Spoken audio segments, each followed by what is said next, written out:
ഇത് നമ്മൾ ചെയ്യുന്ന പ്രഗ്നൻസി സീരീസിലെ 4ാമത്തെ വീഡിയോ ആണ്. ഇതിനകത്തും ഗർഭിണികൾക്കും അവരുടെ കൂട്ടായിട്ട് വരുന്ന അമ്മമാർക്കുമൊക്കെ വരുന്ന സംശയം നിവാരണം തന്നെയാണ് ഞാൻ ഉദ്ദേശിക്കുന്നത്. നമ്മളുടെ നാട്ടിൽ ഗർഭിണികളെയും ഗർഭത്തെയുമൊക്കെ വളരെ നന്നായി സംരക്ഷിക്കുന്ന ഒരു ശീലമാണ് ഉള്ളത്.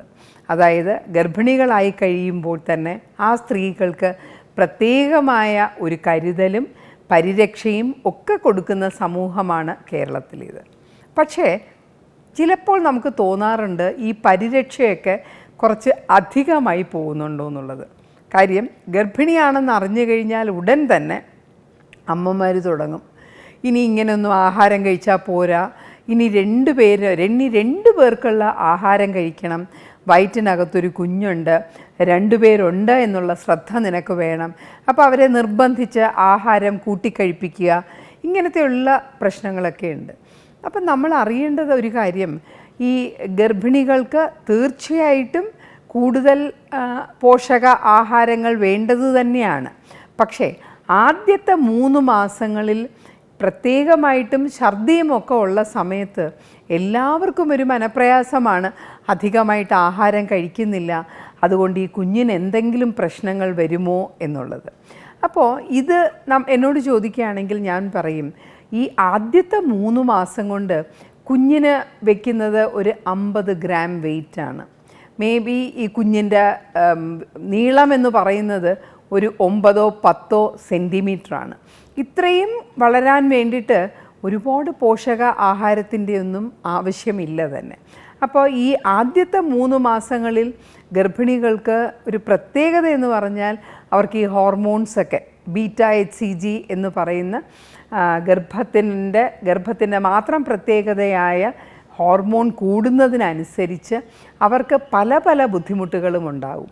അത് നിങ്ങൾക്ക് എല്ലാവർക്കും അറിയാവുന്നതുപോലെ ആഹാരത്തിനോട് ഒരു താല്പര്യമില്ലായ്മ, ആഹാരം കാണുമ്പോൾ വെറുപ്പ് തോന്നുക, നേരത്തെ തന്നെ വളരെയധികം ഇഷ്ടമുള്ള ഭക്ഷണം പോലും നേരിട്ട് കാണുമ്പോൾ ഛർദ്ദിക്കാൻ വരിക, അത് കഴിക്കാൻ പ്രത്യേകിച്ചും ദ്രാവക രൂപത്തിലുള്ള കാര്യങ്ങൾ കഴിക്കാൻ അവർക്ക് ഒട്ടും തന്നെ താല്പര്യമില്ലാതിരിക്കുക.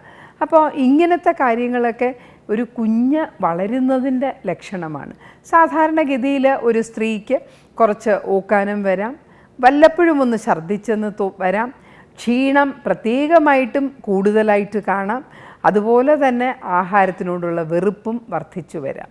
അപ്പോൾ ഇങ്ങനെയൊക്കെ ഇരിക്കെ എത്രത്തോളം ആഹാരം കഴിക്കണം? നമുക്ക് ഒരു ഗർഭിണിക്ക് പറ്റുന്ന സമയമൊക്കെ ആഹാരം കഴിക്കുക, നമുക്ക് പറ്റുന്ന അത്രയും കഴിക്കുക. ഇപ്പോൾ രാവിലെ 2 ദോശ കഴിച്ചു, ഉച്ചയ്ക്ക് ഒരു 2 തവി ചോറ് കഴിച്ചു, രാത്രി 2 ഇഡ്ഡലി കഴിച്ചു, ഇടയ്ക്ക് ഓരോ പാലും കുടിച്ചു. ഇത്രയുമൊക്കെ കഴിക്കാൻ പറ്റുന്നുണ്ടെങ്കിൽ അത് ആവശ്യത്തിന് ഉള്ള ആഹാരമായി നമ്മൾ വിചാരിക്കണം.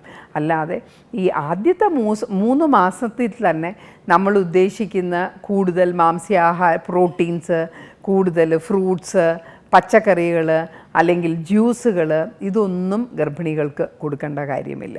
പിന്നെ ഭക്ഷണത്തിൻ്റെ അളവ്, ഇനി എന്ത് തരം അളവാണ് ഞാനിപ്പോൾ പറഞ്ഞത്, ഇനി എന്ത് തരം ഭക്ഷണം കൊടുക്കണമെന്ന് ചോദിച്ചാൽ ഇതിനകത്ത് നമുക്ക് വലിയ ചോയ്സ് ഇല്ല. അതായത് അമ്മയ്ക്കോ ഹസ്ബൻഡിനോ ഒന്നും പറയാൻ പറ്റില്ല നീ ഇത് തന്നെ കഴിക്കണം എന്ന്. കാര്യം ഈ സമയം നമുക്ക് നിഷ്കർഷിക്കാൻ പറ്റില്ല, അവർക്ക് എന്തിഷ്ടമോ അത് കഴിക്കുക. പലപ്പോഴും നമ്മളടുത്ത് അമ്മമാർ വന്ന് പറയും, ഇവളിപ്പോൾ ചോറേ കഴിക്കുന്നില്ല ഡോക്ടറെ, അവൾക്ക് ദോശ മാത്രം മതി. 3 നേരവും ദോശ കഴിച്ചുകൊണ്ടിരുന്നാൽ എങ്ങനെയാണ്? അപ്പം ഞാൻ പറയും 3 നേരവും ദോശ കഴിച്ചാൽ ഒരു കുഴപ്പമില്ല.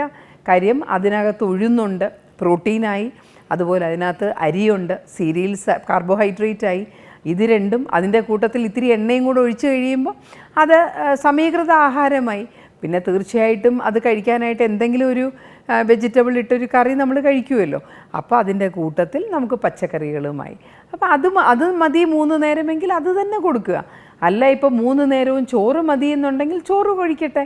ഈ 3 മാസത്തിൽ നമുക്ക് പ്രത്യേകിച്ച് അവരോട് പറയാൻ പറ്റില്ല ഇന്നതേ കഴിക്കാൻ പറ്റുമെന്ന്. പിന്നെ കഴിയുന്നതും എനിക്ക് ഗർഭിണികളോട് ആദ്യത്തെ 3 മാസത്തിലല്ല, ഗർഭകാലം മുഴുവൻ എനിക്ക് പറയേണ്ട ഒരു കാര്യം എന്ന് പറഞ്ഞാൽ, എല്ലാവർക്കും ഒരു ഫാഷനാണ് ഗർഭിണിയായിക്കഴിഞ്ഞാൽ ഉടനെ ഫ്രൂട്ട് ജ്യൂസ് അടിച്ചു കൊടുക്കുക. അല്ലെങ്കിൽ വെജിറ്റബിൾ ജ്യൂസ് അടിച്ചു കൊടുക്കുക.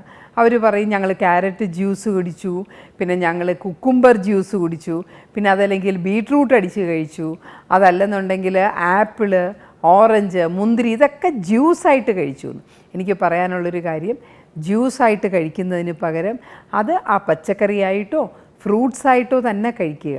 കാര്യം ആദ്യത്തെ 3 മാസങ്ങളിൽ 3 മാസങ്ങളിലല്ല, ഗർഭകാലം മുഴുവൻ തന്നെ നിങ്ങൾക്ക് മല മുറുകിപ്പോകാനുള്ള സാധ്യതയുണ്ട്. നമ്മളിത് പഴമായിട്ടും പച്ചക്കറിയായിട്ടും കഴിക്കുമ്പോൾ നമുക്ക് ഫൈബർ കണ്ടൻറ്റ് കൂടുന്നത് കൊണ്ട് മലശോധന നല്ലപോലെ ഉണ്ടാവും. നന്ദി, നമസ്കാരം.